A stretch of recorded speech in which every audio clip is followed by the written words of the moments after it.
Hello students, welcome back to my channel bits with Himanshu. सबसे पहले तो सॉरी, मैं थोड़ी दिनों से वीडियो नहीं डाल पाया था। थोड़ा सा घर में कुछ मेरे को काम पड़ गया था और कुछ पर्सनल रीजंस की वजह से मेरी वीडियोस आ नहीं रही थी। तो आज मैंने वीडियोस डाली हैं। ठीक है, इस वीडियो में मैं आपको बताऊंगा मोर बेसिक प्रोग्राम्स। अगर आपने मेरी पीछे शॉर्ट्स देखी होंगी यूट्यूब पे, तो उसमें मैंने आपको बेसिक बताया था इस चीज का, पाइथन फर्स्ट प्रोग्राम का। तो मेरे को लग रहा है कि आपने ये देख ली होगी वीडियोस। अब मैं उसका एडवांस पार्ट बताऊंगा आपको, जिसको हम बोलते हैं मोर बेसिक प्रोग्राम्स। की बेसिक तो हमने बता दिया आपको, पूरा बेसिक तो मैंने आपको पूरा बता दिया है। अब मैं इसको थोड़ा सा और एडवांस बेसिक बताऊंगा, जिसमें क्या होगा, आपको क्लियर हो जाएगा कि हाँ, बेसिक प्रोग्रामिंग हमारी पाइथन की क्या होती है। ठीक है, तो सबसे पहले हेडिंग देखिए, addition of two numbers. Addition मतलब प्लस करना ऑफ टू नंबर्स। ठीक है, तो देखिए मैंने यहाँ पे क्या ले रखा है, दो नंबर। कितने नंबर? दो नंबर। तो दो ही वेरिएबल। ठीक है, तो दो ही वेरिएबल। जैसे ए में 30, बी में 40। देखिए मैंने लिखा भी हुआ है, इस हैश को बोलते कमेंट। इस हैश को बोलते हैं कमेंट। ये बताने के लिए होता है कि मैंने ये जो चीज ली है प्रोग्रामिंग, वो किस चीज के लिए ली है। ठीक है, तो ये सिंगल लाइन कमेंट है। मल्टी लाइन कमेंट मैं आपको नेक्स्ट वीडियो में बताऊंगा। ठीक है, तो ए की वैल्यू होगी 30, variable containing value of 30। Clear हो रहा होगा आपको। b equals to 40, variable containing value of 40। तो c equals to a plus B. ये जो लाइन है ना, c equals to a plus B, इसको हम बोलते हैं एक्सप्रेशन। क्या बोलते हैं बेटा? एक्सप्रेशन। एक्सप्रेशन का मतलब होता है mixture of operator and operand. ठीक है, इक्वल्स टू प्लस ऑपरेटर हो गए, सी ए बी हमारा ऑपरेंड हो गया। मैंने लिखा भी हुआ, expression containing A B and C are variables. ठीक है, एंड ऑपरेंड्स। देखो आपके ऊपर है, आप इसको ऑपरेंड्स भी बोल सकते हो और वेरिएबल्स भी बोल सकते हो, बात आपके ऊपर है। ठीक है, where S equals to and plus are operators. Obviously बात है, इक्वल्स टू और प्लस तो हमारे ऑपरेटर होंगे। कौन से ऑपरेटर होंगे? अरिथमेटिक ऑपरेटर होंगे। फिर मैंने लिख दिया प्रिंट सी। सी में हमारी आउटपुट आ जाएगी, जो डिजायर्ड आउटपुट है, जो मैंने ऊपर कैलकुलेट कर रखी है। तो देखो, ए में 30, बी में 40। 30 प्लस 40 इक्वल्स टू आउटपुट आ जाएगी 70। किसमें? सी में। तो इसमें आउटपुट आ गई 70, तो हम सी को प्रिंट कराएंगे, क्योंकि 30 और 40 की जो आउटपुट 70 प्लस करके आई है, वो सी में जाएगी। जब वो सी में जाएगी तो हम उसको प्रिंट करा देंगे। ठीक है, तो सी इसलिए प्रिंट कराया क्योंकि सी के अंदर ही इन दोनों की आउटपुट है, तो आउटपुट में हमारा लिखा आ जाएगा 70। ठीक है, ये हो गया एक तरीका, जिसमें हमने यूजर से वैल्यू नहीं लेनी। एक तरीका हमारा होता है जिसमें हमें यूजर से वैल्यू लेनी पड़ती है। तो उसका एक फंक्शन होता है इनबिल्ट। उसका एक फंक्शन होता है इनबिल्ट, जिसको हम बोलते हैं इनपुट फंक्शन। क्या बोलते हैं बेटा? Input function. जैसे देखिए, वही सेम जो ऊपर मैंने वेरिएबल लिए थे, नीचे भी मैंने सेम वेरिएबल ले लिए है ना। A equals to int input. Int क्यों? क्योंकि जो भी हमारी वैल्यू होती है वो हमारी इंट में होती है। अगर हम 20, 30, 10, 12 कुछ भी डाले, वो हमारा इंट में होगा। और अगर 3.4, 4.6 होगा तो वो फ्लोट में होगा। ठीक है, तो ये हो गया हमारा ए इक्वल्स टू इंट। इंट क्यों? क्योंकि इंटीजर। इनपुट, इनपुट मतलब कि हमें इनपुट कराना है यूजर से। Enter the value of A. ठीक है, B equals to int input enter the value of B. तो जो ए की वैल्यू है वो मैंने यूजर से इनपुट करा दी थ्रू इनपुट फंक्शन। यूजर से इनपुट करा दी थ्रू इनपुट फंक्शन, तो मैंने लिख दिया enter the value of A और enter the value of B. तो ये रन टाइम वैल्यू होती है। रन टाइम का मतलब कि हम जितनी भी बार प्रोग्राम को रन करेंगे, उतनी बार इस वैल्यू को हम अलग अलग चेंज कर सकते हैं। ठीक है ना। तो जैसे देखिए, C equals to A plus B. ठीक है, अब आउटपुट में देखो, ये यूजर से वैल्यू मांगेगा। जैसे आप इसको रन करेंगे ना कंट्रोल F5 से पाइथन में, तो जब भी आप रन करेंगे तो ऐसे लिखा जाएगा enter the value of A. ठीक है, क्यों? क्योंकि आपने यहाँ पे लिख रखा है। किस में लिख रखा है? डबल कोट्स में। किस में लिख रखा है? डबल कोट्स में। जो डबल कोट्स होती है बच्चे, जो डबल कोट्स होता है वो हमारी होती है गार्बेज वैल्यू। हम उसके अंदर कुछ भी लिख सकते हैं। ठीक है ना। अगर वी को कैपिटल करेंगे तो यहाँ पे कैपिटल ही वी आ जाएगा कंप्यूटर के अंदर, जब आप कंट्रोल और F5 दबाएंगे। तो enter the value of A आपने डाल दिया 20, फिर आपने डाल दिया enter the value of B 30। तो 20 प्लस 30 इक्वल्स टू 50। 50 किस में आ रहा है? सी में आ रहा है।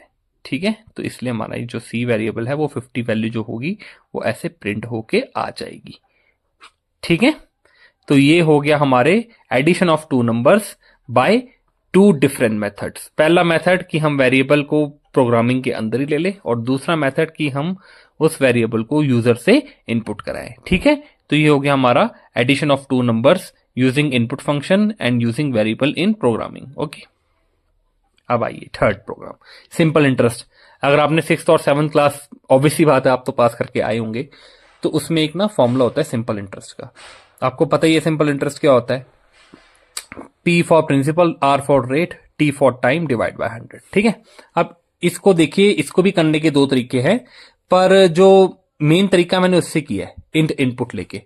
अगर आप इसको उस वाले तरीके से भी करना चाहते हैं, ऐसे वेरिएबल लेके भी, तो हो जाएगा। P में कोई भी वैल्यू ले लेना, R में कोई भी वैल्यू ले लेना, T में कोई भी वैल्यू ले लेना, फिर उसके बाद ऐसे फॉर्मूला लिख के उसको प्रिंट करा देना। ठीक है, तो देखिए P equals to int input enter the principal, R equals to int input enter the rate, T equals to int input enter the time. ठीक है, ये हो गया। अब देखिए ये फॉर्मूला होता है SI, SI मतलब सिंपल इंटरेस्ट, तो P into R into T divide by 100। तो हमारी सारी वैल्यूज किस में है, हमारी सारी वैल्यूज है SI में। तो जब भी हम प्रिंट कराएंगे फाइनल आउटपुट के लिए, तो हम हमेशा SI को प्रिंट कराएंगे। ठीक है, तो value of simple interest is comma SI।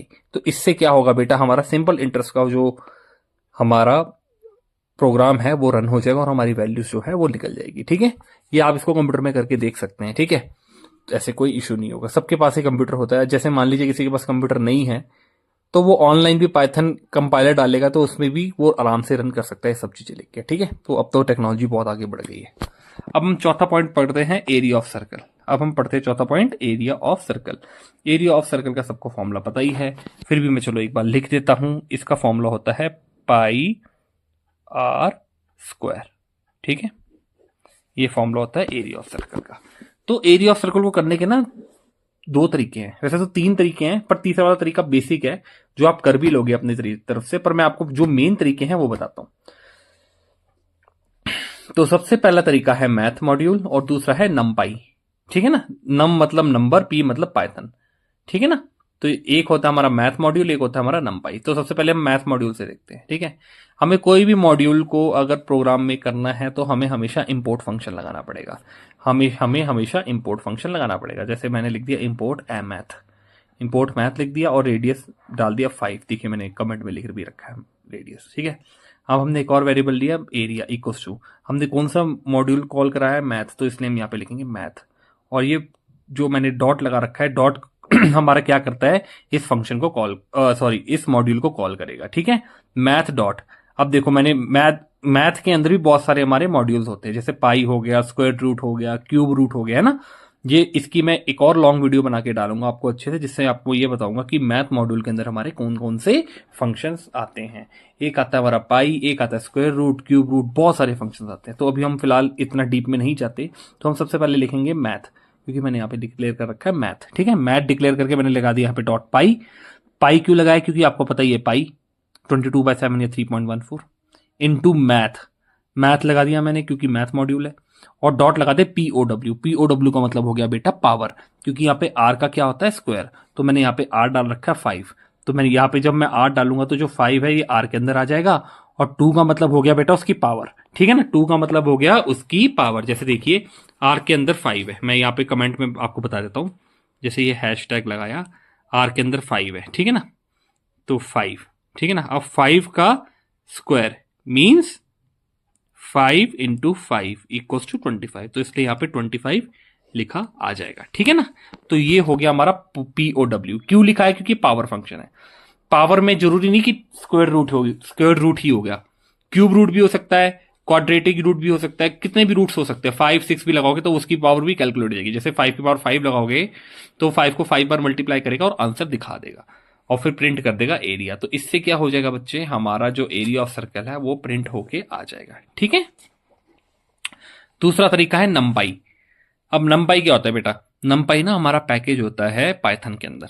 Package क्या होता है, पैकेज बेटा होती है बंडल ऑफ क्लासेस। ठीक है, जैसे मैंने लगा रखा है यहाँ पे import NumPy as M NP. ठीक है, नमपाई हमारा हो गया बेटा पैकेज, और एनपी हो गया उसका ऑब्जेक्ट। एनपी क्या हो गया, उसका ऑब्जेक्ट।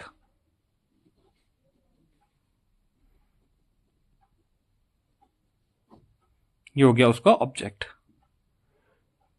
ठीक है, वेरिएबल भी बोल सकते हैं इसको, वैसे तो हम ऑब्जेक्ट बोलते हैं जब हम कोई भी पैकेज को कॉल कराते हैं। तो इंपोर्ट फंक्शन हम हमेशा लगाते हैं उस पैकेज को कॉल कराने के लिए, ठीक है। Package means bundle of classes. Bundle of classes का मतलब ये हो गया कि उसके अंदर पहले से ही हमारे बहुत सारे फंक्शंस और मॉड्यूल्स स्टोर होते हैं जो कि हम इंपोर्ट कीवर्ड से उसको कॉल करते हैं, ठीक है। नमपाई जो होता है हमारा बेटा नंबर पाइथन, ठीक है, न्यूमेरिकल पाइथन इसको बोलते हैं, सॉरी मेरे को माफ करना, न्यूमेरिकल पाइथन। इसके अंदर भी हमारे मैथ्स के बहुत सारे फंक्शन होते हैं, जैसे हमारे स्क्वायर रूट हो गया, क्यूब रूट हो गया, है ना, इंटीग्रेशन, डिफरेंशिएशन, ये सब चीजें होती हैं।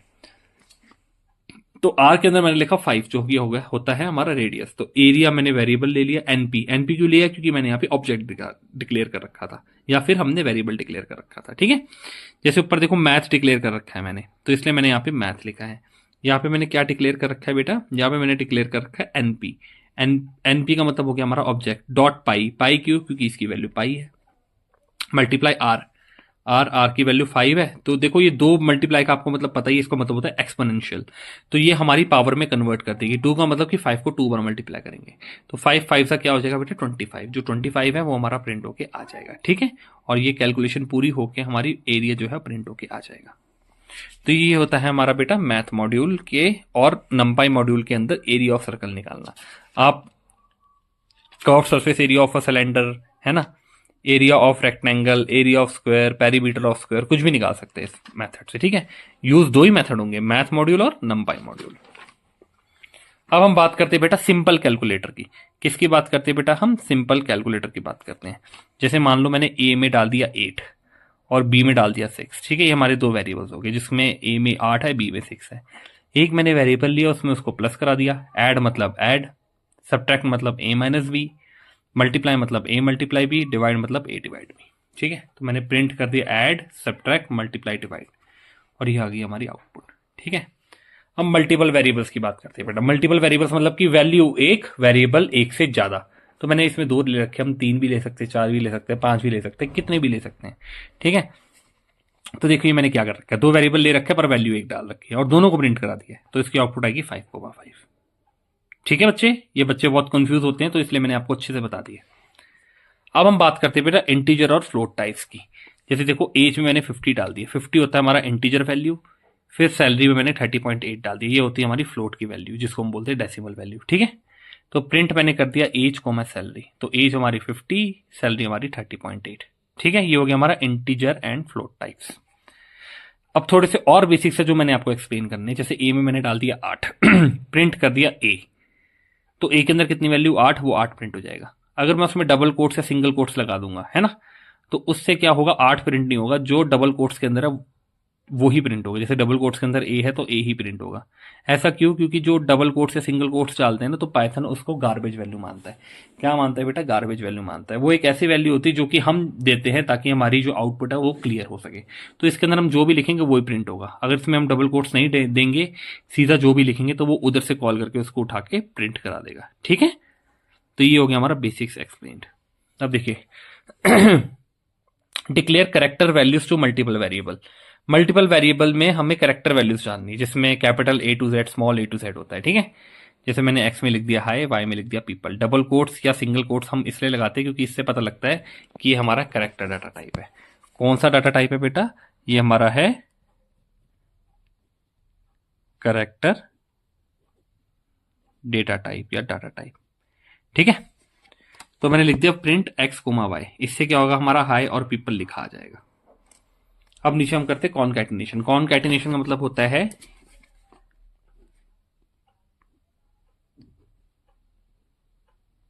जोड़ना। क्या होता है बेटा? जोड़ना, कि 2 चीजों को जोड़ दे। जैसे मैंने लिख दिया हेलो एक्स में हेलो, वाई में देयर, तो एक्स प्लस वाई, तो ये इनको प्लस नहीं करेगा, इनको जोड़ेगा, तो ये एक साथ ऐसे प्रिंट होके आ जाएगा हेलो और देयर, ठीक है।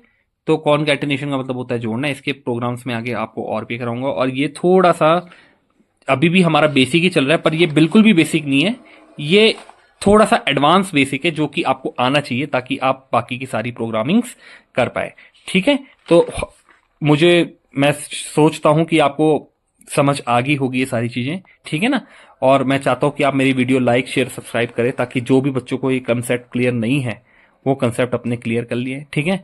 और मैं ये आशा करता हूं कि आपको ये वीडियो बहुत अच्छे से समझ आई होगी। So thank you so much friends. Please like share subscribe my channel bits with Himanshu, और ऐसी ही मज़ेदार वीडियोस के लिए आगे मेरे चैनल को सब्सक्राइब करिए।